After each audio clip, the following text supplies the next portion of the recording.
কৈলালি তুফান মিল।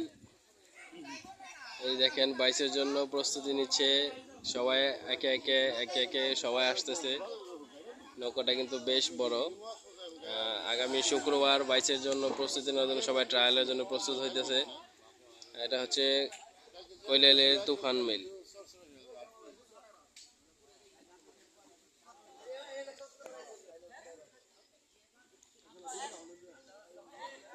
নৌকাটাকে place করার জন্য এই যে সবাই এখানে আস্তে আস্তে লগি দিয়ে ভর দিয়ে কাছে নিয়ে আসতেছে। কস্তুরিগুলোর জন্য খুব ঝামেলা করতেছে। এই যে দেখেন আমাদের অনেক লোকজন চলে আসছে এই জায়গার ভিতরে। আর এই যে উনি হচ্ছেন আমাদের এই কৈলালের এই তুফান মিলের মেন মাঝি।